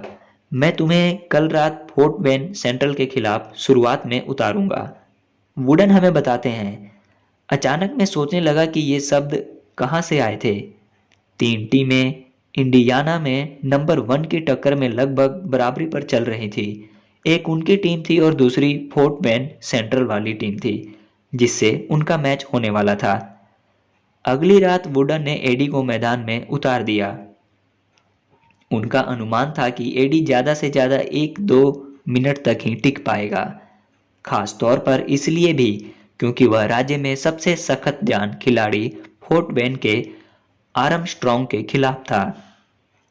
एडी ने उसके परखच्चे उड़ा दिए। वुडन बताते हैं, आर्मस्ट्रॉन्ग को उसके कैरियर के सबसे कम पॉइंट मिले। एडी ने 12 स्कोर किए और हमारी टीम ने पूरे सीजन का सबसे अच्छा संतुलन दिखाया। लेकिन उसकी स्कोरिंग के अलावा उसका रक्षण, रिबाउंडिंग और प्ले मेकिंग उत्कृष्ट थे। एडी दोबारा कभी बाहर नहीं बैठा और उसे अगले 2 साल तक सबसे मूल्यवान खिलाड़ी चुना गया। इन सभी लोगों में चरित्र था। इनमें से किसी ने भी यह नहीं सोचा कि वे खास लोग थे जो जीतने के अधिकार के साथ पैदा हुए थे। वे ऐसे लोग थे जिन्होंने कड़ी मेहनत की, जिन्होंने सीखा कि दबाव में अपनी एकाग्रता कैसे कायम रखना है और जिन्होंने जरूरत पड़ने पर खुद को अपनी सामान्य योग्यताओं के पार धकाया। शिखर पर बने रहना। चरित्र ही है जो आपको शिखर पर पहुंचाता है और वहां बनाए रखता है। डेरिल स्ट्रॉबेरी, माइक टाइसन और मार्टिना हिंगिस शिखर पर पहुंचे तो जरूर, लेकिन वे वहां पर टिक नहीं पाए। क्या ऐसा इसलिए नहीं है क्योंकि उनके पास बहुतेरी व्यक्तिगत समस्याएं थीं और चोटें थीं? हाँ, लेकिन यह मामला तो कई अन्य चैंपियनों के साथ भी हुआ था। बेन होगन को एक बस ने टक्कर मार दी थी और उनका शरीर बुरी तरह चोटिल हो गया था, लेकिन उन्होंने दोबारा शिखर तक की वापसी की। कोच जॉन वुडन कहते हैं, मेरा मानना है कि योग्यता आपको शिखर तक तो पहुंचा सकती है, लेकिन वहां बने रहने के लिए आपको चरित्र की जरूरत होती है। यह सोचना बहुत आसान है कि आप बिना उचित तैयारी के इसे बस अपने आप चालू कर सकते हैं। एक बार जब आप शिखर पर पहुंच जाते हैं तो उतनी ही कड़ी मेहनत करते रहने या उससे भी ज़्यादा कड़ी मेहनत करते रहने के लिए वास्तविक चरित्र की ज़रूरत होती है। जब आप किसी खिलाड़ी या टीम के बारे में पढ़ें जो बार बार जीतता है, तो खुद को याद दिलाएं कि योग्यता से ज़्यादा उनके पास चरित्र है। आइए एक ज़्यादा गहरी नज़र डालते हैं कि चरित्र का क्या मतलब होता है और विकासवादी मानसिकता इसे कैसे उत्पन्न करती है। स्टुअर्ट बिडल और उनके साथियों ने खेल योग्यता के बारे में किशोरों और युवा वयस्कों की मानसिकता को मापा। निश्चित मानसिकता वाले लोग यह यकीन करते थे जैसे आप में खेल योग्यता का एक निश्चित स्तर होता है और आप उस स्तर को बदलने के लिए दरअसल ज़्यादा कुछ नहीं कर सकते। खेल में अच्छा बनने के लिए आप में नैसर्गिक प्रतिभा की जरूरत होती है और इसके विपरीत विकासवादी मानसिकता वाले लोगों का यह मानना था कि जैसे खेल में आप जितने अच्छे हैं उससे हमेशा बेहतर बन जाते हैं जब आप इस पर ज़्यादा मेहनत करते हैं। खेल में सफल होने के लिए आपको तकनीकें और योग्यताएं सीखने तथा नियम से उनका अभ्यास करने की जरूरत होती है। विकासवादी मानसिकता वाले लोग वे थे जिन्होंने सबसे ज़्यादा चरित्र या हृदय दिखाया। ये वे लोग थे जिनमें चैंपियन की मानसिकता थी। मेरा क्या मतलब है? आइए इन खेल शोधकर्ताओं के निष्कर्ष पर नजर डालते हैं। सफलता क्या है? निष्कर्ष #पहला, विकासवादी मानसिकता वाले लोगों के लिए सफलता का मतलब है अपना सर्वश्रेष्ठ प्रदर्शन करना, सीखना और बेहतर बनना। और यही वह चीज़ है जो हमें चैंपियनों में देखने को मिलती है। जैकी जाइनर कर्सी हमें बताती हैं, मेरे लिए खेल की खुशी कभी जीत में निहित नहीं होती थी। मुझे प्रक्रिया से भी उतनी ही खुशी मिलती है जितनी कि परिणामों से। मुझे हारने से ज़्यादा फर्क नहीं पड़ता, जब तक कि मुझे सुधार दिखाई देता है या महसूस होता है कि मैंने उतना अच्छा प्रदर्शन किया जितना मैं संभवतः कर सकती थी। अगर मैं हार जाती हूँ तो मैं बस लौटकर मैदान में पहुँचती हूँ और थोड़ी ज़्यादा मेहनत करती हूँ। व्यक्तिगत सफलता का अर्थ यह है कि आप अपनी सर्वश्रेष्ठ क्षमता तक पहुँच पहुँच बनने के लिए पूरी मेहनत करते हैं। यह विचार जॉन वुडन के जीवन के लिए केंद्रीय था। वास्तव में वे कहते हैं, कई कई ऐसे मैच रहे हैं जिनमें हारने पर भी मुझे उतनी ही खुशी मिली जितनी कि 10 राष्ट्रीय चैंपियनशिप मैचों को जीतने से। सिर्फ इसलिए क्योंकि हमने पूरी तैयारी की थी और हम योग्यता के अपने सर्वोच्च स्तर के करीब खेले थे। टाइगर वुड्स और मिया हैम इस संसार के दो सबसे जबरदस्त प्रतिस्पर्धी खिलाड़ी थे। वे जीतने से प्रेम करते हैं, लेकिन उनके लिए सबसे ज़्यादा मायने यह रखता है कि उन्होंने कितना प्रयास किया। भले ही वे जीत ना पाए हों, वे उस पर गर्व कर सकते थे। मैकेनरो और बीन नहीं कर सकते थे। 1998 के मास्टर टूर्नामेंट के बाद वुड्स निराश थे कि वे पिछले साल की अपनी जीत को नहीं दोहरा पाए, लेकिन उन्हें शीर्ष 10 में आने की बात से खुशी मिली। इस सप्ताह मैंने अपना विश्लेषण किया। मुझे इस बात पर बहुत गर्व है कि मैं वहां तक पहुंच गया, या एक ब्रिटिश ओपन के बाद जहां वे तीसरे स्थान पर रहे थे। कई बार आपको एक स्कोर बनाने से भी ज़्यादा संतुष्टि मिलती है जब परिस्थितियां पूरी तरह आदर्श ना हों, जब आप अपने स्विंग के बारे में ज़्यादा अच्छा महसूस ना कर रहे हों। टाइगर बेहद महत्वाकांक्षी इंसान है। वे सर्वश्रेष्ठ बनना चाहते हैं, सर्वकालिक सर्वश्रेष्ठ भी, लेकिन सर्वश्रेष्ठ में यह थोड़ा ज़्यादा महत्वपूर्ण है। लेकिन सर्वश्रेष्ठ में यह थोड़ा ज़्यादा महत्वपूर्ण है। मिया हैम हमें बताती हैं, हर मैच या अभ्यास के बाद अगर आप मैदान छोड़ते समय यह जानते हो कि आपने अपने पास की हर चीज़ झोंक दी, तो आप हमेशा विजेता होंगे। देश उनकी टीम से प्रेम क्यों करता था? उन्होंने देखा कि हम जो करते हैं उससे सचमुच प्रेम करते हैं, और यह कि हमने एक दूसरे की खातिर और हर मैच में अपने पास मौजूद हर चीज, हर ताकत झोंक दी। निश्चित मानसिकता वाले लोगों के लिए सफलता का मतलब अपनी श्रेष्ठता स्थापित करना होता है, कुछ नहीं के बजाय सब कुछ बनना। एक समय था, मैं इसे स्वीकार करूंगा, मैकेनरो कहते हैं, जब मेरा सिर इतना बड़ा था कि यह दरवाजे में से मुश्किल से निकल पाता था। प्रयास और व्यक्तिगत सर्वश्रेष्ठ की चर्चा कहाँ है? वह नदारद है। कुछ लोग अभ्यास नहीं करना चाहते, वे बस प्रदर्शन करना चाहते हैं। बाकी लोग पहले 100 गुना अभ्यास करना चाहते हैं। मैं पहले वाले समूह में आता हूँ। याद रखें, निश्चित मानसिकता में प्रयास गर्व का कारण नहीं होता। उल्टे, यहाँ प्रयास तो ऐसी चीज होता है जो आपकी प्रतिभा को संदिग्ध बना देता है। असफलता क्या है? निष्कर्ष #दूसरा, विकास की मानसिकता वाले लोगों को झटके प्रेरक लगे। वे जानकारी देते हैं, वे जगाने वाली घंटी है।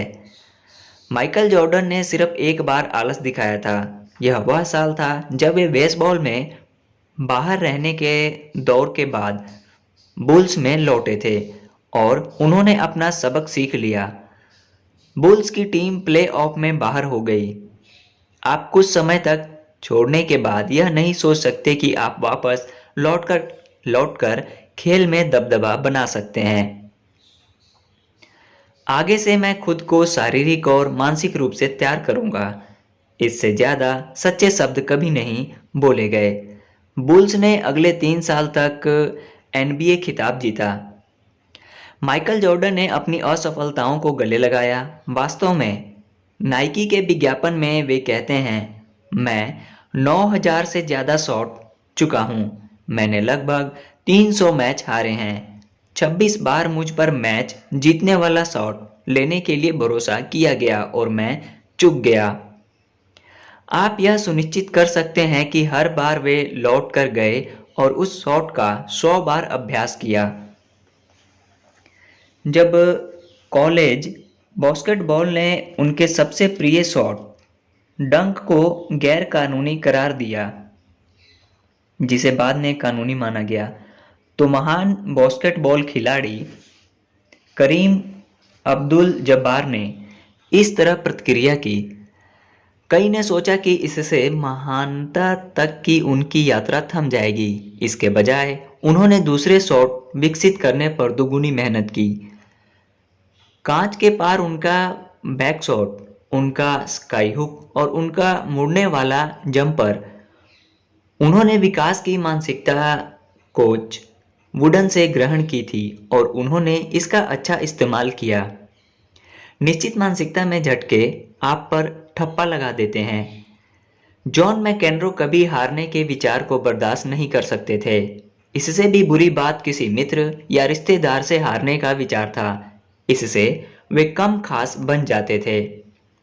मिसाल के तौर पर उन्होंने शिद्दत से उम्मीद की कि उनका सबसे अच्छा मित्र पीटर माउई के फाइनल में हार जाए। जब पीटर ने उन्हें एक पहले वाले राउंड में हरा दिया था, वे इसे इतनी बुरी तरह चाहते थे कि मैच तक नहीं देख पाए।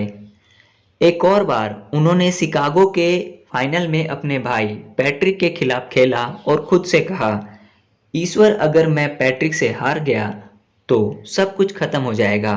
मैं सियरस टावर से कूद जाऊंगा। यहाँ देखिए कि असफलता उन्हें किस तरह प्रेरित करती थी। 1979 में 1979 में उन्होंने विंबलडन में मिक्सड डबल्स खेला। इसके बाद उन्होंने 20 साल तक दोबारा कभी मिक्सड डबल्स नहीं खेला। क्यों? क्योंकि वे और उनकी पार्टनर 3 सीधे सेटों में हार गए थे। इसके अलावा मैकेन्रो ने अपनी सर्विस में 2 बार चूक की थी, जबकि बाकी किसी ने एक बार भी चूक नहीं की थी। यह सबसे शर्मिंदगी की बात थी। मैंने कहा कि बस हो गया, मैं अब दोबारा कभी नहीं खेलूंगा, मैं इसे नहीं झेल सकता। 1981 में मैकेन्रो ने एक सुंदर काला लेस पॉल गिटार खरीदा। उसी सप्ताह वे शिकागो में चेकरबोर्ड लाउंज में बड़ी गाई को सुनने गए। प्रशिक्षण लेने या अभ्यास करने के लिए प्रेरित महसूस करने के बजाय मैकेन्रो ने घर लौटकर गिटार के टुकड़े टुकड़े कर दिए। यहाँ देखें कि असफलता एक और प्रतिभाशाली लड़के सर्जियो गार्सिया को किस तरह प्रेरित करती थी, जिसके साथ मानसिकता की समस्याएं थी। गार्सिया ने अपने बेहतरीन शॉटों और अपने मनमोहक लड़कों जैसे व्यवहार से पूरे गोल्फ जगत में धूम मचा दी थी। वह छोटे टाइगर जैसा दिखता था, लेकिन जब उसका प्रदर्शन गोते खाने लगा तो उसका मनमोहक व्यवहार भी काफुर हो गया। उसने एक के बाद एक कैडी को निकाला और होने वाली हर गड़बड़ी के लिए उन्हें दोष दिया। उसने एक बार तो अपने जूते तक को दोष दिया जब वह फिसलने की वजह से एक शॉट चूक गया। जूते को सजा देने के लिए उसने इसे उछाला और लात मारी। दुर्भाग्य से जूता एक अधिकारी को लगते लगते बचा। ये निश्चित मानसिकता में असफलता के शानदार इलाज हैं। सफलता की बागडोर थामना।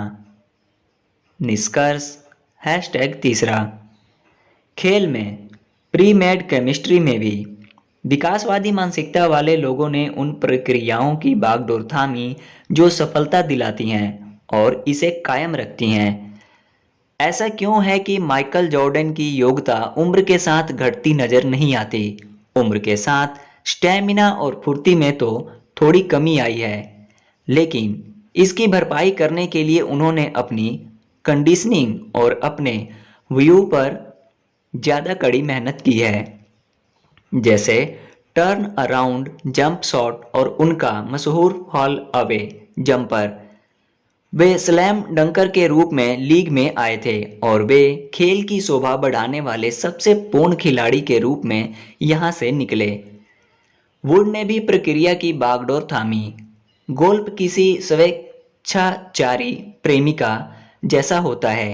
जब आप सोचते हैं कि आपने उसे जीत लिया है तो वह आपको छोड़कर निश्चित रूप से चली जाएगी। मशहूर कोच बच हारमन कहते हैं, जिन चीज़ों का अनुशासन से आदर्श बनाया जा सकता है उनसे गोल्फ स्विंग कोसों दूर है। सबसे विश्वसनीय स्विंग भी केवल तुलनात्मक रूप से ही दोहराई जा सकती है।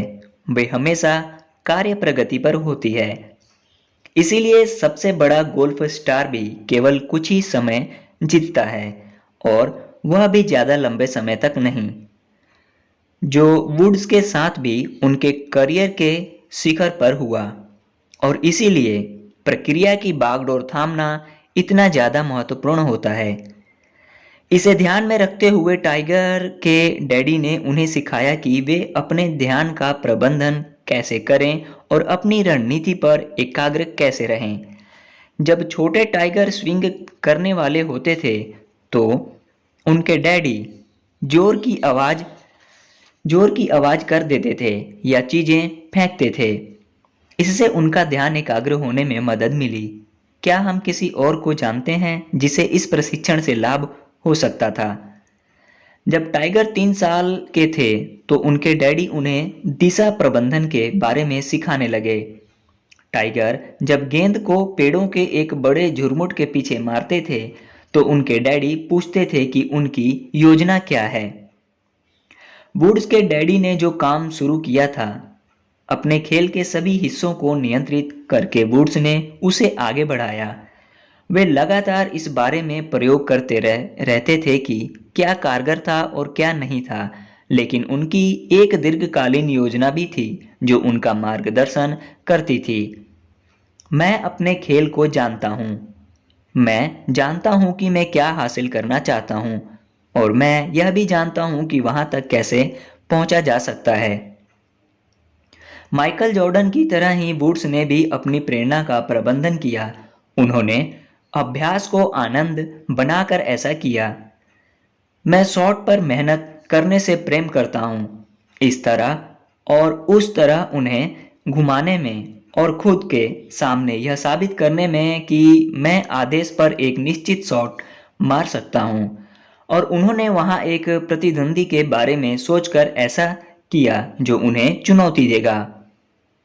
वह 12 साल का है। मुझे खुद को इतनी कड़ी मेहनत करने का कोई कारण देना होता है।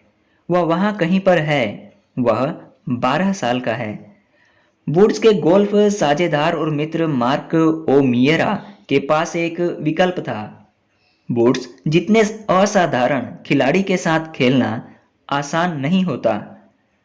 ओमियरा का विकल्प यह था, वे वुड्स के श्रेष्ठ खेल से जल भून सकते थे और खुद को कमतर समझ सकते थे या फिर वे इससे सीख सकते थे। उन्होंने बाद वाला मार्ग चुना। ओमियरा उन प्रतिभाशाली खिलाड़ियों में से एक थे जो अपनी क्षमता के अनुरूप प्रदर्शन नहीं कर पा रहे थे। अपने खेल की बागडोर थामने के विकल्प ने उनका कायाकल्प कर दिया।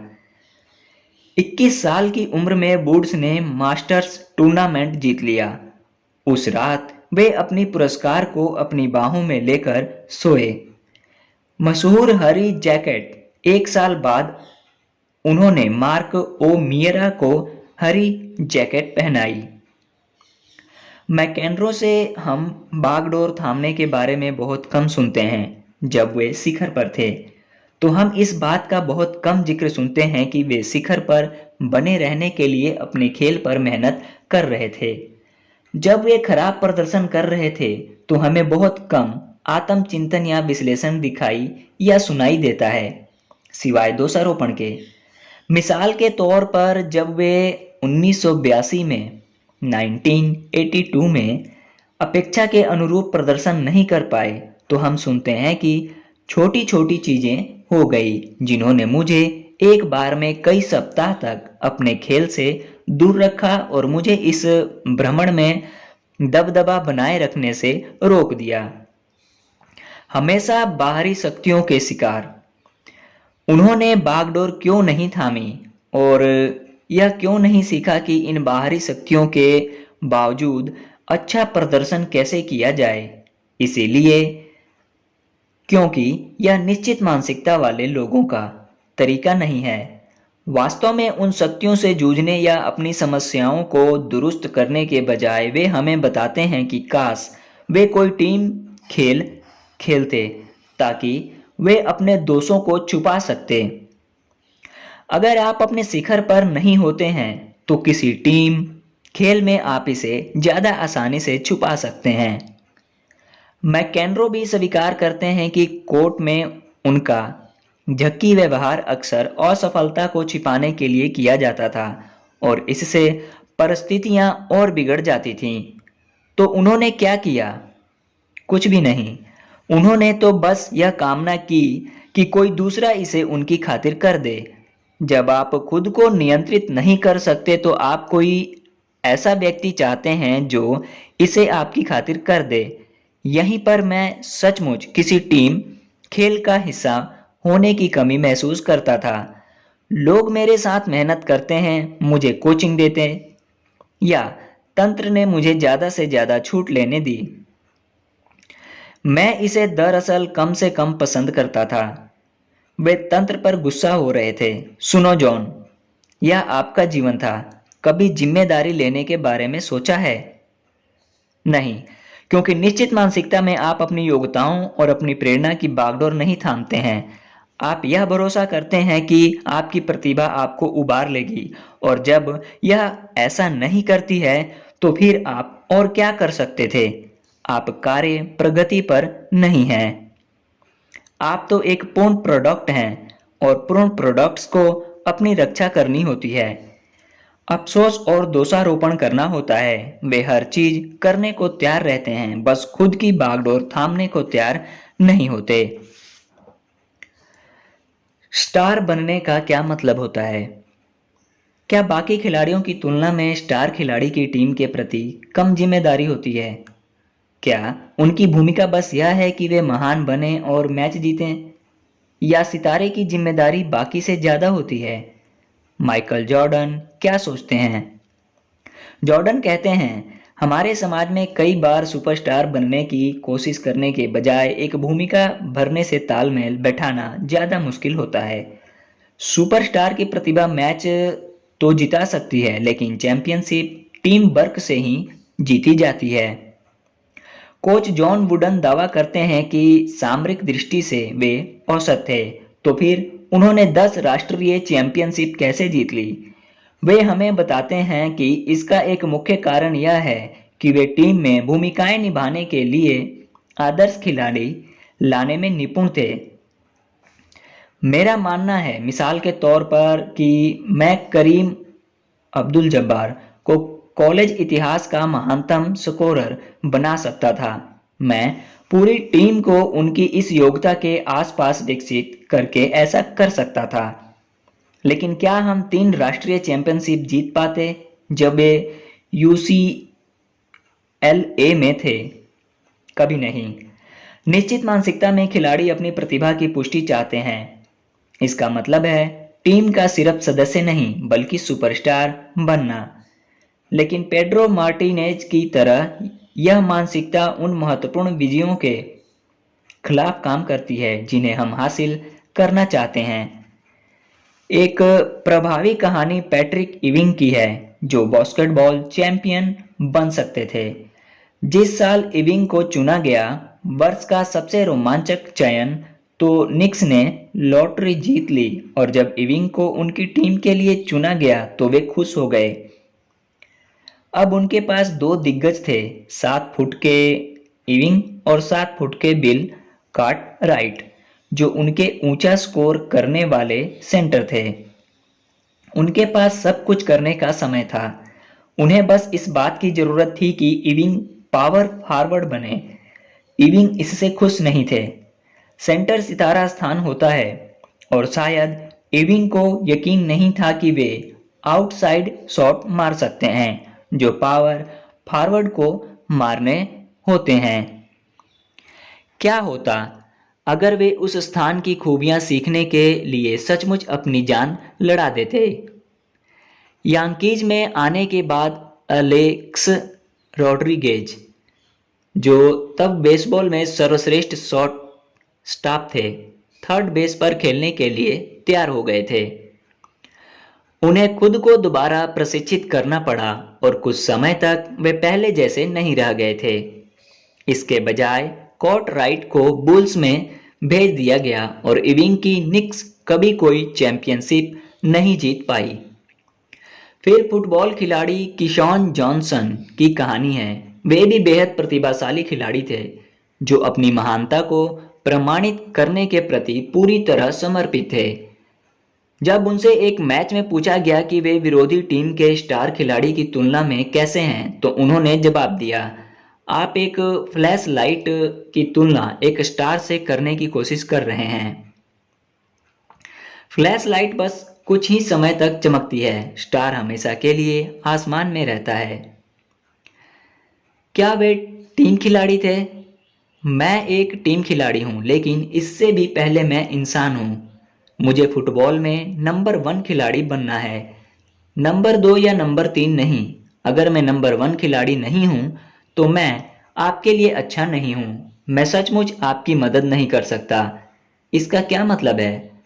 टीम खिलाड़ी की उनकी परिभाषा को देखते हुए जेट्स ने जॉनसन की अदला बदली कर दी और उसके बाद टैंपा बे बुकानियर्स ने उन्हें निष्क्रिय कर दिया। मैंने एक रोचक बात देखी है। जब मैच के बाद कुछ स्टार खिलाड़ियों का इंटरव्यू लिया जाता है, तो वे मैं नहीं कहते, हम कहते हैं। वे टीम का हिस्सा हैं और वे खुद के बारे में इसी तरह सोचते हैं। जब बाकी खिलाड़ियों का इंटरव्यू लिया जाता है, तो वे कहते हैं मैं, और वे अपनी टीम के साथियों का जिक्र इस तरह करते हैं मानो वे उनसे अलग हों। ऐसे लोग जिन्हें उनकी महानता का जश्न मनाने का सौभाग्य मिला है। हर खेल टीम खेल होता है। देखिए, लगभग हर खेल टीम खेल होता है। कोई भी अकेला कामयाब नहीं होता। व्यक्तिगत खेलों में भी, जैसे टेनिस या गोल्फ, महान खिलाड़ियों की एक टीम होती है। कोच, प्रशिक्षक, कैडी, मैनेजर, मार्गदर्शक। यह बात मुझे सचमुच तब समझ आई जब मैंने डियाना न्योड के बारे में पढ़ा। वह महिला जो ओपन वाटर तैराकी में विश्व कीर्तिमान बना चुकी है। तैराकी से ज्यादा एकाकी खेल भला कौन सा हो सकता है? ठीक है, शायद आपको अपने पीछे आने के लिए एक छोटी नाव की जरूरत पड़ती है, जो यह सुनिश्चित करती है कि आप ठीक ठाक हैं। जब न्योड ने अपनी योजना बनाई, तो ओपन वाटर तैराकी का रिकॉर्ड महिलाओं और पुरुषों दोनों के लिए 60 मील का था। वे 100 मील तैरना चाहती थीं। महीनों तक कठोर प्रशिक्षण लेने के बाद वे तैयार थीं। उनके साथ मार्गदर्शकों की एक टीम गई, हवा तथा प्रवाह को नापने और बाधाओं को देखने के लिए। गोताखोर गए, शार्क मछलियों पर निगाह रखने के लिए। नासा के विशेषज्ञ गए, पोषण और सहन शक्ति पर मार्गदर्शन देने के लिए। उन्हें प्रति घंटे 1100 कैलोरी की जरूरत थी और यह यात्रा में उनका 29 पाउंड वजन कम हुआ। और प्रशिक्षक, जो उन्हें काबू में न आने वाली कपकपी, वमन, दृष्टिभ्रम और हताशा में समझाते रहते थे। उनका नया रिकॉर्ड 102.5 मील था। रिकॉर्ड बुक में सिर्फ उनका नाम दर्ज है, लेकिन यह काम करने के लिए उन्हें 51 दूसरे लोगों की जरूरत पड़ी थी। मानसिकताओं को सुनना। आप पहले से ही युवा खिलाड़ियों में मानसिकताओं को सुन सकते हैं, बस आपको सुनने की कोशिश करनी होती है। यह 2004 की बात है। आइसिस टिलिस कॉलेज की बास्केटबॉल स्टार हैं, 6 फुट 5 इंच की फॉरवर्ड, जो ड्यूक यूनिवर्सिटी महिला बास्केटबॉल टीम में है। उसने अपने पिता जेम्स किवक टिलिस का चित्र प्रेरणा के लिए अपने लॉकर पर लगा रखा है। लेकिन यह चित्र कोई श्रद्धांजलि नहीं है। खेल लेखिका विव बर्नस्टाइन कहती हैं, यह तो उस सब की स्मृति है जो टिलिस कभी नहीं बनना चाहती। क्विक टिल्स 1980 के दशक में दावेदार थे। 1981 में उन्होंने विश्व हैवीवेट खिताब के लिए बॉक्सिंग की थी। 1985 में वे द कलर पर्पल में बॉक्सर के रूप में आए थे और 1986 में वे माइक टायसन के साथ दूर तक 10 राउंड तक जाने वाले पहले बॉक्सर बने थे, लेकिन वे कभी शिखर तक नहीं पहुंच पाए। अंतिम वर्ष की विद्यार्थी आइसिस टिलिस कहती हैं, यह राष्ट्रीय चैंपियनशिप जीतने का साल है। मैं बस ऐसा महसूस करती हूँ जैसे मैं असफल हो जाऊंगी। डैश, मैं यह महसूस करूंगी कि मैं पीछे लुढ़क रही हूँ और अंत में मेरा हाल भी मेरे डैडी जैसा होने वाला है। कुछ नहीं, कोई नहीं। ओह, यह कुछ नहीं होने का रोग है। अगर मैं जीतती हूँ तो कुछ बन जाऊंगी, अगर मैं हार जाती हूँ तो मैं कुछ नहीं बन जाऊंगी। टिलिस का अपने पिता के प्रति गुस्सा शायद जायज हो सकता है। उन्होंने बचपन में उसे छोड़ दिया था, लेकिन यह सोच उसकी राह में आड़े आ रही थी। शायद किसी भी कॉलेज की किसी दूसरी खिलाड़ी के पास आकार, योग्यता, फुर्ती और दृष्टि का ऐसा तालमेल नहीं है। बर्नस्टाइन कहती हैं, लेकिन बहुत कम लोग टिलिस को देश की 2 शीर्ष खिलाड़ियों के आगे रखेंगे। कनेक्टिकट की डायना टोरोसी और ड्यूक की एलेना बियर्ड। टिलिस का प्रदर्शन अक्सर उनकी योग्यता के अनुरूप नहीं होता है। वे कुंठित हैं कि लोगों की उनसे ऊंची अपेक्षाएं हैं और वे चाहते हैं कि वे बेहतर खेलें। मुझे ऐसा महसूस होता है मानो मुझे बाहर निकलना है और ट्रिपल डबल स्कोर करना है। स्कोर, रिबाउंड और सहयोग के बिंदुओं में 2 अंक। गेंद को सिर के ऊपर 360 डिग्री तक डंक करना है। अपने पैरों को हवा में लाएं, हवा में पूरी तरह घूमें और गेंद को बास्केटबॉल में डाल दें, और तब शायद लोग कहेंगे कि ओह, वह इतनी बुरी नहीं है।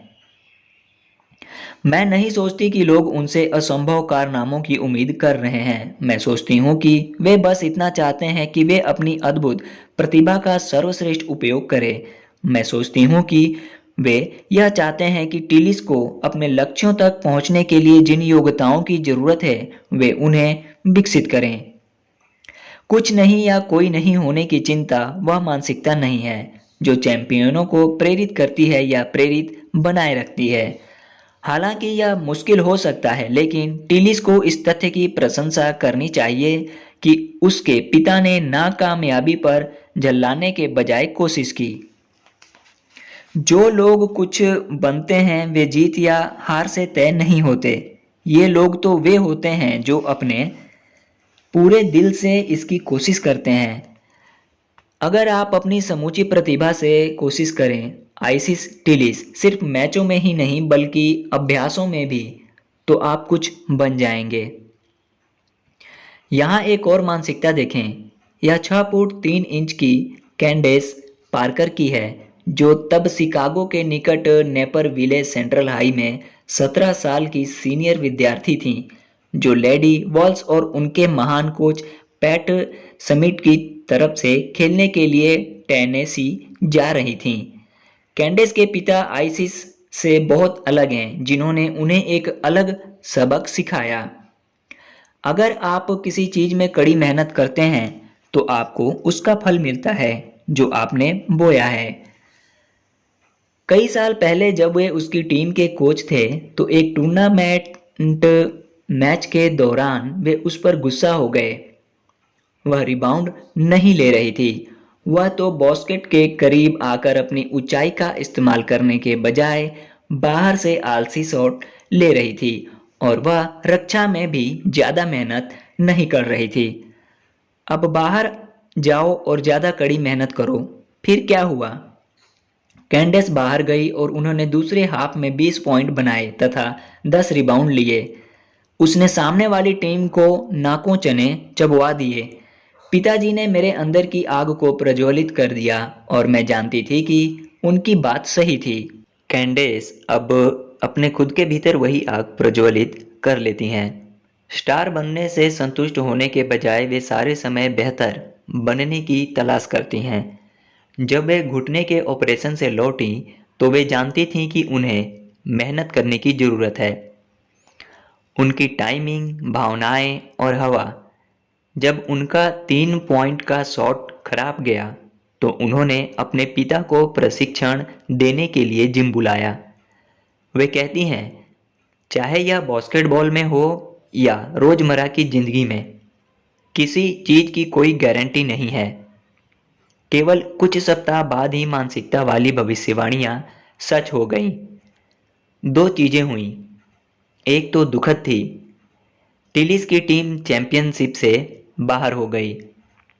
दूसरी यह थी कि Candace Parker Parker basketball dunking championship जीतने वाली पहली महिला बनी, 5 पुरुषों के खिलाफ। चैंपियन का चरित्र, हृदय, मानसिकता, यही है जो महान खिलाड़ियों को बनाता है और यही है जो आपको विकासवादी मानसिकता से मिलता है, जो स्व विकास, स्व प्रेरणा और जिम्मेदारी पर ध्यान केंद्रित करती है। हालांकि सबसे अच्छे खिलाड़ी बेहद प्रतिस्पर्धी होते हैं और सर्वश्रेष्ठ बनना चाहते हैं, लेकिन महानता निश्चित मानसिकता के अहम से नहीं मिलती है, जिसमें कुछ होने कुछ नहीं होने का रोग हो। हो सकता है कि निश्चित मानसिकता वाले कई खिलाड़ी नैसर्गिक प्रतिभा के धनी हों, लेकिन आप जानते हैं, जैसा जॉन वुडन कहते हैं, हमें उनमें से ज़्यादातर याद नहीं रहते। अपनी मानसिकता का विकास करें। पहला, क्या कोई खेल है जिसमें आपने हमेशा यह माना था कि आप खराब हैं? देखिए, शायद आप हैं, लेकिन शायद आप नहीं हैं। यह एक ऐसी चीज़ है जिसे आप तब तक नहीं जान सकते जब तक कि आप बहुत कोशिश ना कर लें। विश्व के कुछ सर्वश्रेष्ठ खिलाड़ी शुरुआत में इतने अच्छे खिलाड़ी नहीं थे। अगर आप में किसी खेल के प्रति जोश है तो मेहनत के बीज बो दें और फिर देखें। दूसरा है, कई बार असाधारण प्रतिभा होना अभिशाप होता है। ये खिलाड़ी निश्चित मानसिकता में बने रह सकते हैं और विपत्ति से अच्छी तरह नहीं जूझ पाते हैं। क्या कोई ऐसा खेल है जो आपके लिए तब तक आसान होता है जब तक कि आपके सामने दीवार नहीं आ जाती? विकासवादी मानसिकता को आजमाएं और दोबारा कोशिश करें। तीसरा है चरित्र। खेल जगत में एक महत्वपूर्ण अवधारणा है और वह यह विकासवादी मानसिकता से उत्पन्न होता है। उन अवधियों के बारे में सोचें जब आपको मुश्किल मैचों में गहराई तक पहुंचने की जरूरत पड़ी हो। इस अध्याय में बताए विकासवादी मानसिकता वाले चैंपियनों के बारे में सोचें और विचार करें कि वे यह कैसे करते हैं। आप मुश्किल समय में विकासवादी मानसिकता में रहें। यह सुनिश्चित करने के लिए आप अगली बार क्या कर सकते हैं। और आखिरी है, विकासवादी मानसिकता वाले खिलाड़ियों के लिए सफलता का मतलब सिर्फ जीतना नहीं होता, यह तो सीखना और बेहतर बनना भी होता है। आप यह जितना ज़्यादा कर सकें, खेल आपके लिए उतना ही ज़्यादा पुरस्कारदायक बन जाएगा और आपकी टीम में खेलने वाले लोगों के लिए भी। ओके दोस्तों, इसी के साथ अध्याय 4 समाप्त होता है। मिलते हैं आपसे इस पुस्तक के अगले अध्याय में या किसी अन्य वीडियो में। तब तक के लिए धन्यवाद। ध्यान रखने अपना और अपनों का।